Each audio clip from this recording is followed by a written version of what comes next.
G'day everyone, it's Scott Fitzsimons, resident wine fiend and lover here, zooming in virtually to have a chat with Janelle Marsden from Feathertop Wineries. Janelle, how are you? I'm great, thanks, and thanks for having me on the little segment. Yeah, now great, that's obviously great that you're great, but it hasn't been a particularly great year for Australia as a whole, but particularly some of our producers and of wineries in particular along the East Coast. Do you want to talk about exactly where you are located in the high country there and just basically wind back to December and sort of tell the tale of what you guys have been through? Sure. So I'm located just near Bright in a little hamlet called Porepunkah. It's part of the Alpine Valleys, which is part of the greater Northeast Valleys that encompasses the high country as a brand. So the sort of the wine regions that most people are familiar with is obviously the King Valley and Rutherglen, Glenrowan, Beechworth, and then the Alpine Valleys up in the mountains on the way to Hotham. Yeah, awesome. And I know that even if you weren't directly affected by fires in your backyard, the whole region was affected by tourism, by smoke and that sort of thing. What sort of impact did you guys feel this year? Vineyard perspective, and this is probably what the important part is, it's very hard to talk about a region because the region's been affected so differently. But in Porepunkah, we were really in the epicenter of what was going on. So the bushfires came within literally a few kilometres of the township of Porepunkah, and there was continuous evacuations and many times we left the property thinking this was the last time that we were going to be returning to our assets. Thankfully, we didn't actually get physically burnt, but we lost all of our tourism for 20 days through January. And what's really sort of putting that into perspective for our region, that is somewhat upwards of 30% of the annual income for the region. So the region lost $90 million worth of tourism. It's okay, we're going to be really positive and we're going to get Australia Day back and we're going to be able to bookend that with Easter. So everyone was really resilient and we were going to be okay with this and talking through that strategy. Because we didn't have any tourism here, collectively we put together a little bit of a random pop-up, and we actually took ourselves to Melbourne thinking that it's going to be very hard for people to return to the region before potentially Easter. So let's go down to Melbourne and do a pop-up which we called High Country Comeback. And I encourage everyone just to quickly search High Country Comeback 2020 on their Facebook.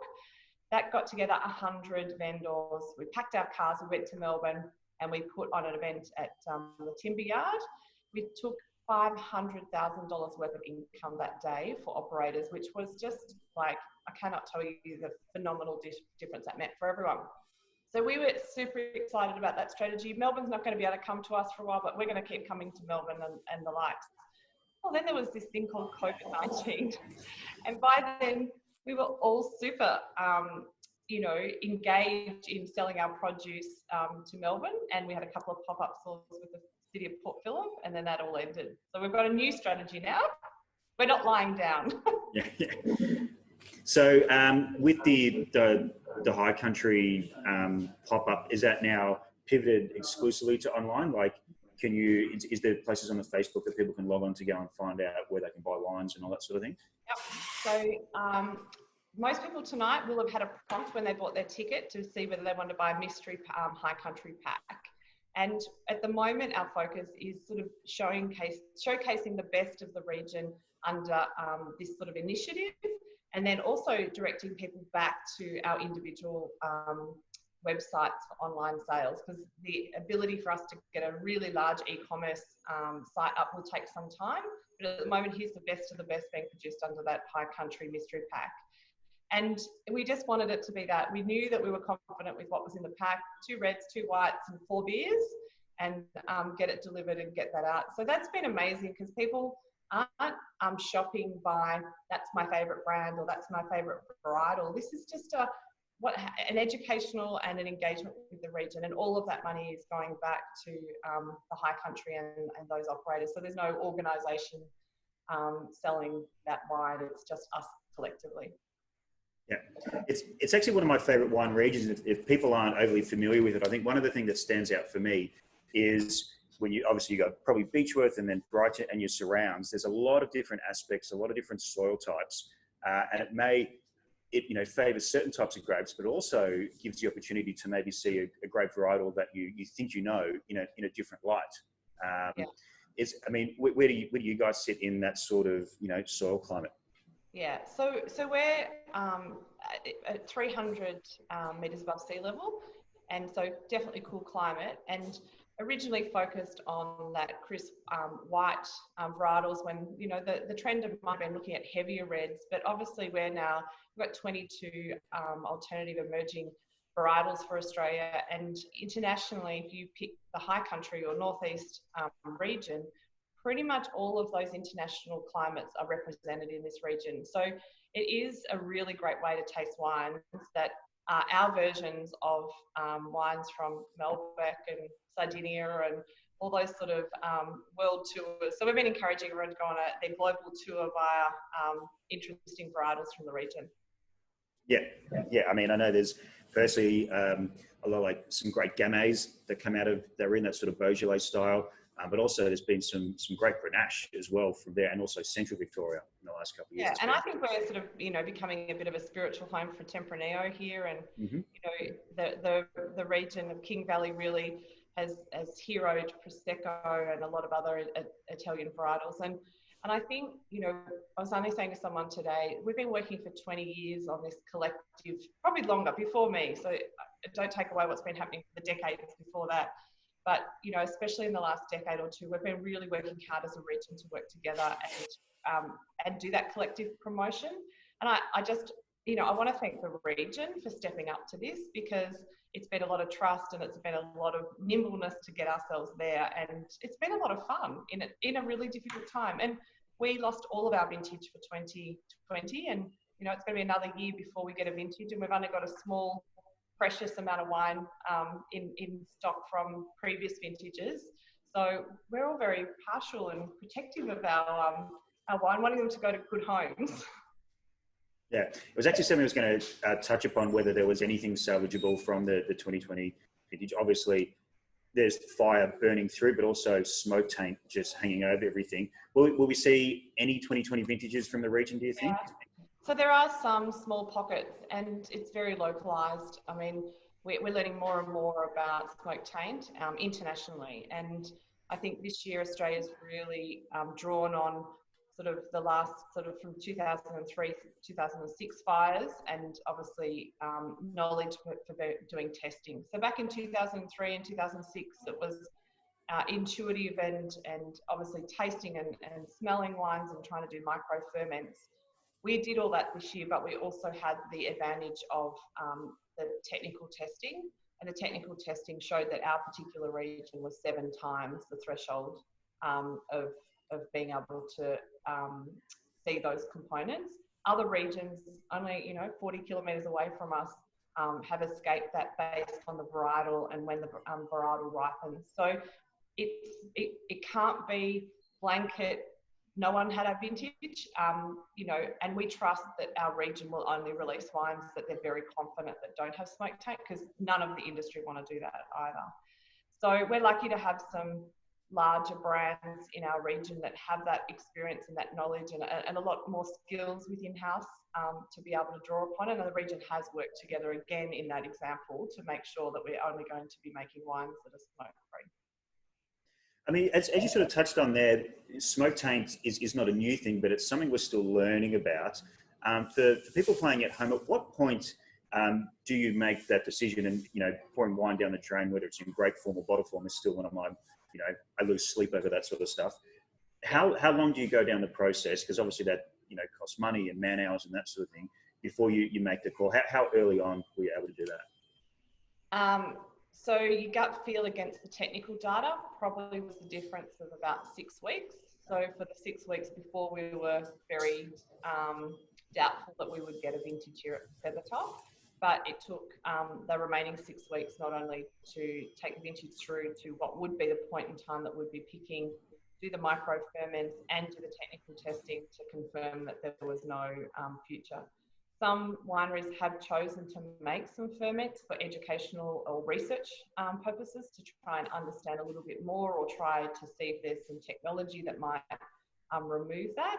And then others were lucky enough that the varietal wasn't at a stage that, you know, it's all to do with the point in time that grape is exposed to the smoke. So different varietals obviously are exposed at different periods of their growth cycle, and some have been escaped.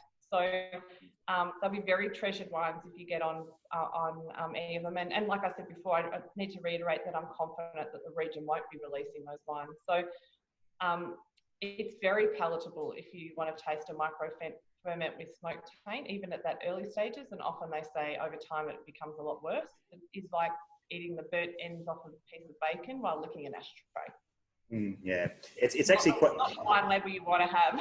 Yeah, it's actually quite interesting because the 2017 Burgundy vintage, they actually lit fires on purpose to almost create a smoke shield to keep some fire away. So maybe, you know, the French can sort of, you know, trend a high into the market somehow and trick them into liking just a little bit of smoke in certain things. Yeah, well, we enjoy a lot of smoke in our other, you know, food and beverage sort of spaces. But yeah, something at the levels that we had them, I'm sure you and I wouldn't be sharing a glass of wine.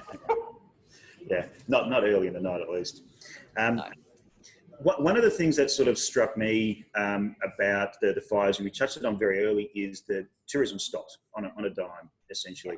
And that just doesn't mean you can't work, but particularly in regional areas, staff can't just go down and work at the local supermarket instead and that sort of thing. And I heard a lot of stories around, you know, Brighton, Yakandandra and those sorts of places of people actually having to dip into their savings to keep staff and keep them going back into the cities because there's no other work around it. Is that something that you saw as well? Yeah. So we've seen a trend over the number of years of how long a business can survive based on its war chest. And every time a disaster happens, that war chest gets a little bit smaller and you build it back up.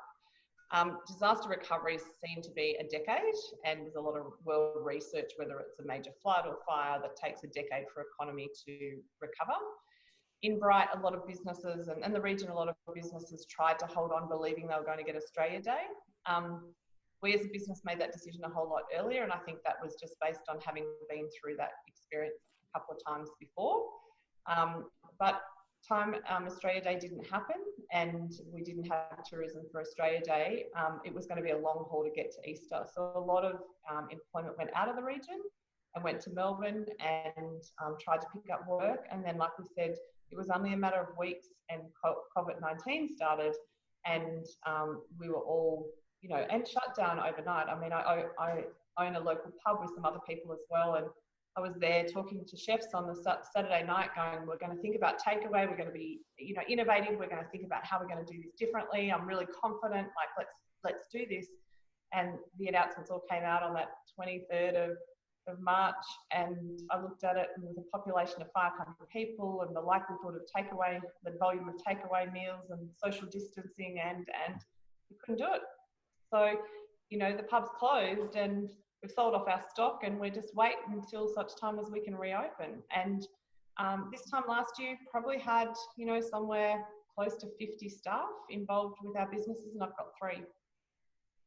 Is there, I mean, I know there's probably a lot of people sitting in cities or suburban areas, not just in Victoria, but around the country, sort of feeling a little bit helpless.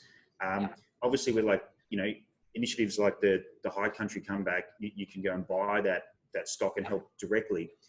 What about pubs and cafes and bed and breakfasts and post offices and all that sort of thing? Is there any real way that people can help at the moment, or we just sort of got to hold tight and make sure that we holiday in Australia next year? So there's 2 parts of this, I think. One is the economy needs to keep flowing. So if, for sake, I get a wine sale through my business, then I go down to the post office and I buy a nice gift for my mother and I put it in the post and send it to her for Mother's Day. So the economy does flow through a tourism region. They say sometimes up to 6 times that dollar moves through that region or that town. So wherever you see that you can purchase, so if you want to buy a holiday for next year and say, look, we've got some money, we'd like to buy it this year, we understand, can you give us 2 years to use that voucher? That's putting money in. you know, a lot of pubs and cafes are looking at takeaway, or they're making biscuits or things that they can send. I think you've, one, got to do a bit of searching, and two, just find your favourite place. So I had a call on Friday, on Good Friday, with someone saying, can, you know, you send a bottle of wine down to someone for me, and that kind of created the care package. So we've put a whole lot of packages up on our website about, do you want to just send a couple of bottles to a friend and say, thinking of you, or sorry, I missed your birthday, or let's get together once this is over. So it doesn't have to be big. It's just about making that economy work. And I think, you know, we put together that high country pack for that reason, why that was giving every business, whether they're bigger, smaller than us, a little bit of a chance to get some of their brand out. If you love that beer, jump on their website and buy 10 slabs, you know, buy 2 slabs. So it was a matter of a bit of exposure, branding, and also, you know, the collective spirit of us doing it together. And the good thing about wine is if you don't drink it all this weekend, it's only going to get better. It's only going to get better. That's right. It's not something that's that you're going to lose if you don't drink it. And, you know, I think, you know, that's probably a message around smoke tank. People are concerned that the wine they're buying at the moment is smoke tank, because they're probably not sort of putting the fact together that was the vintage we lost, not the vintage we already had in bottle. So don't be afraid that the bottles that you're buying from wineries within the region have nothing to do with any smoke tainted wine. Those wines weren't made, or are not ready yet to be sold if they were made. So, you know, just one case here and one case there. And, you know, I don't want to badmouth any big brands, but, you know, the bigger consolidated brands don't love you as much as us when you buy direct from the owners and the operators and the artisans of the region. So wherever you can, please buy direct from those businesses. I love it. And I love like the passion and you guys, as you say, refusing to lie down.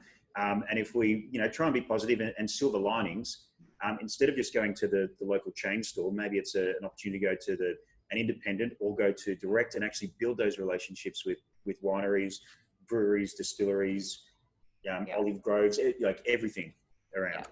Yeah.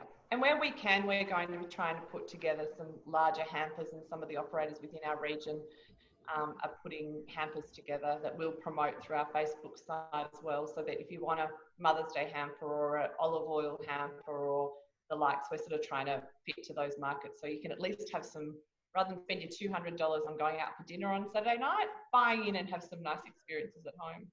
Yeah, I'd love to see that actually. I'm a bit of an olive oil fan. And I remember in the region once I did a single grove and different varietal olive oil tasting, and it blew my mind, opened my mind completely up. So well, now I have a really good olive oil hamper online by the next couple of days, so that you're able to grab it. But I'm the easiest sell. I'm the target market personified for that one. Just put it up and you'll take my money. Looking forward, I know Easter's a huge time for the region, with, you know, parades and markets and that sort of stuff. 2021, I know a lot of people are probably pushing back holidays and that sort of thing. If I've never been to the high country before, where should I start? Where should I stay? Now that I'm planning for my next holiday, and I've got a bit more time because I've got all this leave booked up now that I can take next year. Yeah, exactly. So, and mini breaks and longer week breaks, like, you know, we always tend to head off overseas to have our 10 days away. Honestly, if you came to the region for 10 days or 2 weeks, you could have 5 European holidays in one. You know, 3 days in each valley, or a couple of times. So the region is blessed to have rivers, it's blessed to have the snowfields, it's blessed to have beautiful valleys, bike riding, mountain biking, a lot of artisan experiences. And I think we'll see more and more of those for next year, where people re-engage with, you know, some educational agriculture type experiences. And obviously, you know, the re-emergence of restaurants. None of us will have eaten out for a very long time. We'll be super excited for someone else to bring our meal to the table and explain what we're eating. Yep. If I've bought a pack, and I've got one coming my way at the moment, is there information in there about who I can contact next and that sort of thing? Yeah. So rather than there's not any a full list of all the operators, because that's evolving every day. We're taking everyone from the high country and including them. So I just encourage you to jump on whoever's website that's in that box and have a look at their website, and it often leads you to other experiences or events within the region in the future. Tourism Northeast and the High Country brands are really strong on that collective regionality about booking that sort of Greater Visit Victoria type approach. So just punch in High Country on your search engines. Honestly, we're happy if you stay with our neighbours, or you stay with us, or you stay down the road. We just want you back in the region next year. So book your 2 weeks and have Italy, Spain, France, the UK, the whole lot in one experience. Yeah, and one thing that I hope as well is that like periods of disruption can prompt a lot of innovation sometimes. But I love that this is not something that's a band-aid for right now. This can go on all through next year. Events in Melbourne for the next 10 years, it can continue going. Yeah, and I think from a regionality perspective, the Northeast is really privileged that we've had a couple of decades at practicing this collective approach. So we've done it with rail trails, we've done it with food and wine, we've done it with the tourism for a long time. The wineries all talk together. There's brewery tours, high country tours for the brewery trails.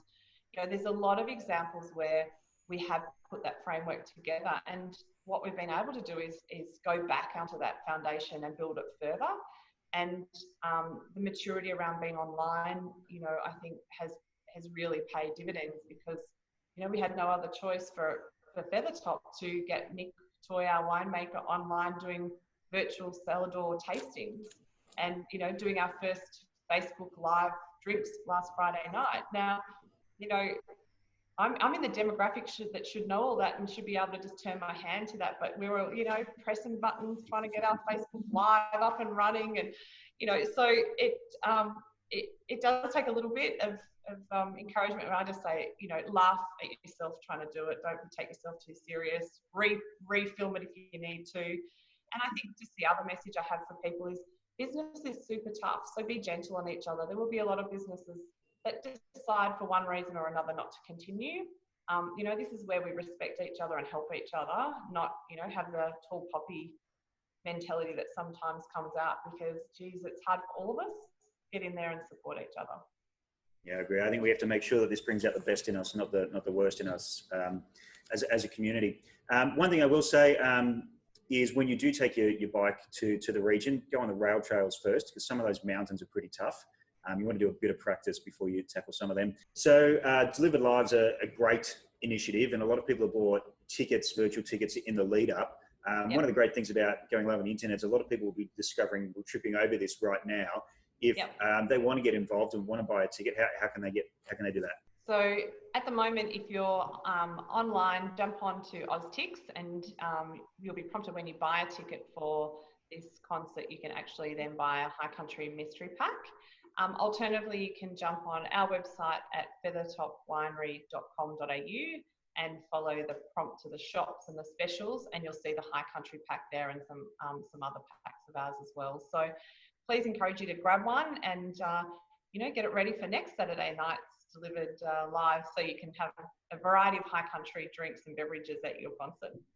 I noticed there's a few 2015 vintages on your website at the moment. Is there anything particularly singing that you're enjoying that's going down well at Friday night virtual drinks? I think the Shiraz is drinking particularly well at the moment. We've had a bit of a run on a couple of varietals that I won't even tease you and say that we've now sold out of, because that's just really cruel. But at the moment, I think all of the wines are drinking really well. And I think too, there's a couple of smaller packs again that if you want to get on there, an isolation pack and a few other things that you would be interested. So yeah, I'm sending you to go and discover yourself. I'm happy to back any of them. Yeah, awesome. Thank you very much for joining us and telling your story, but also playing your part in rallying the region and getting behind it, because it's obviously it's a tough time all around the country, but particularly regional areas. It's been a hell of a year. Yeah, and if you want us to be there in 2021, look after us between now and then, and buy up from your favourite business in the meantime. Awesome. Thank you, Janelle. Thanks, Scott. Thanks so much.